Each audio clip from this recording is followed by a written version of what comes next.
Olá, sejam bem-vindos a mais uma análise aprofundada de conhecimento. Hoje nós vamos apresentar um trabalho acadêmico, né? Ele foi desenvolvido no módulo de aquisição, pré-processamento e exploração de dados. Esse módulo ele faz parte do curso de especialização em ciência de dados. É ministrado pelo professor Dr. Luiz Cuevas, lá da Universidade Estadual do Amazonas, a UEA, e a equipe responsável por este estudo é composta por Alexandre Teixeira, César Braz, Ícaro Guimarães e Priscila Gonçalves. O projeto se intitula Análise de Recompra em Comércio Eletrônico, uma abordagem de aquisição e pré-processamento de dados no dataset Instacart. Bom, nesse trabalho, a gente realizou um estudo aplicando técnicas de aquisição, pré-processamento e também análise exploratória, usando um conjunto de dados real. Isso. Nós utilizamos o dataset Instacart Market Basket Analysis. Ele tem informações de compras, né?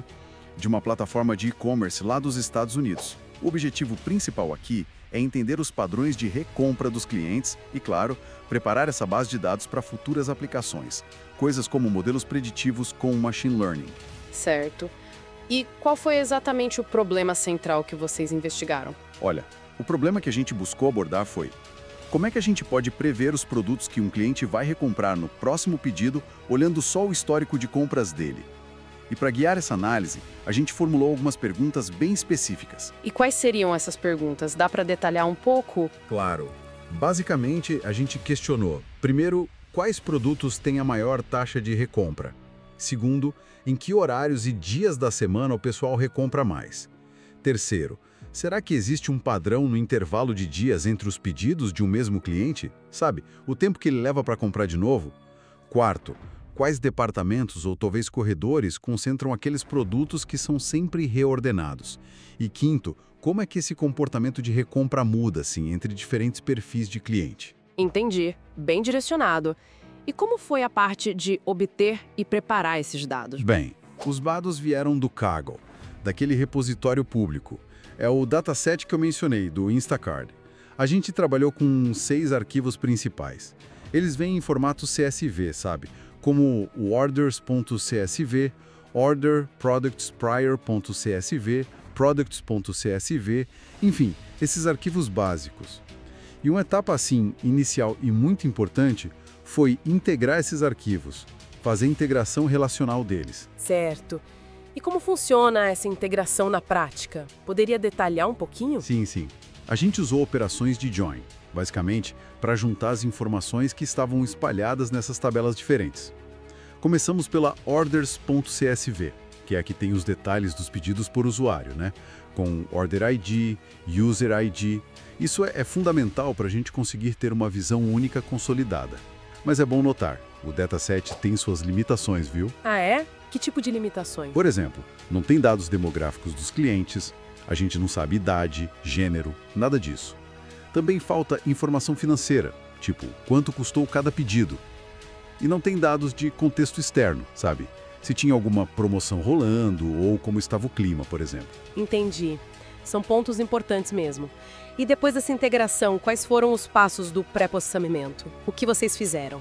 Então, a gente seguiu um processo bem estruturado, sabe? Com etapas definidas. Primeiro fomos tratar os valores ausentes. Aí tem que decidir, né? Remove ou imputa o valor. Segundo, a conversão dos tipos de dados. Garantir que os IDs fossem números inteiros, que as datas estivessem no formato certo, tipo datetime. Terceiro, a própria integração relacional, que a gente já falou. Certo. Teve mais alguma etapa nesse pré-processamento? Teve sim. Quarto, a gente criou o que chamamos de atributos derivados. Coisas como a frequência com que um cliente compra, ou qual o intervalo médio entre os pedidos dele. Isso ajuda a enriquecer a análise. Quinto, aplicamos normalização. Isso em atributos contínuos. É um passo importante para preparar os dados para certos algoritmos de machine learning. E sexto, a gente considerou a possibilidade de redução de dimensionalidade. Usar uma técnica como o PCA, por exemplo. Isso se os dados fossem muito complexos e a gente precisasse simplificar. E claro, cada decisão dessas foi documentada e justificada. Perfeito. Com os dados já preparados, limpinhos, Como vocês procederam na exploração deles? O que buscaram encontrar? Bom, aí na fase de análise exploratória, o foco era identificar padrões, né? Padrões relevantes nesse comportamento de recompra. Para isso, usamos um conjunto de técnicas. Primeiro, estatísticas descritivas básicas, média, mediana, desvio padrão, para ter um cheiro inicial dos dados. Depois, histogramas e box plots. Esses são ótimos para ver a distribuição de variáveis, como quantos itens tem num carrinho ou quantos dias se passaram desde a última compra. Além dessas visualizações mais de distribuição, Sim, usamos também gráficos de barras e de pizza. Esses ajudam a ver quais produtos e categorias são os mais recomprados, bem visual.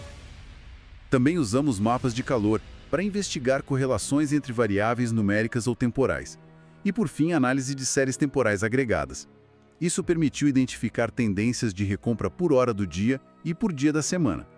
Toda essa exploração, ela visa responder aquelas perguntas analíticas que a gente fez no começo e também direcionar os próximos passos, como talvez uma modelagem preditiva. Ótimo. Para a gente ir concluindo, qual seria a principal mensagem ou o principal legado deste trabalho? Olha, eu acho que este estudo realmente ressalta o quão críticas são as etapas iniciais num projeto de ciência de dados, sabe? A aquisição e principalmente o pré-processamento. Eles são um alicerce para a gente construir análises que sejam robustas e que tenham uma aplicação prática no mundo real. E a exploração que fizemos nos dados da Instacart, ela revelou insights bem valiosos sobre como o consumidor se comporta. E quais seriam as implicações práticas desses achados? Onde isso pode ser usado? Bom, os resultados abrem caminho para desenvolver sistemas de recomendação melhores, mais eficazes, e também para otimizar a gestão de estoque no e-commerce, né? Saber o que vai sair mais. E fica aqui uma reflexão final, talvez, até que ponto entender tão detalhadamente o histórico de compras pode, de verdade, antecipar não só o que o cliente vai comprar, mas quando ele vai sentir a necessidade daquele produto específico? Isso poderia potencialmente transformar toda a logística e a personalização no varejo online. Fica claro que foi um trabalho de muito conhecimento aplicado e aprendizado prático, analisar um conjunto de dados desses tão rico. Sem dúvida. E acho que essa análise aumentou bastante o nosso senso crítico, sabe? Para analisar problemas que são reais, complexos, como esses que a gente encontra no dia a dia do comércio eletrônico. Com certeza. E é importante também reforçar como os ensinamentos do professor Dr. Luiz Cuevas foram valiosos e aplicados diretamente aqui, né? Desde a coleta e tratamento até a exploração dos dados. Exatamente, foi uma aplicação direta do que aprendemos no módulo. Bom, acho que cobrimos bem a análise. Nós ficamos por aqui. Um forte abraço e até mais!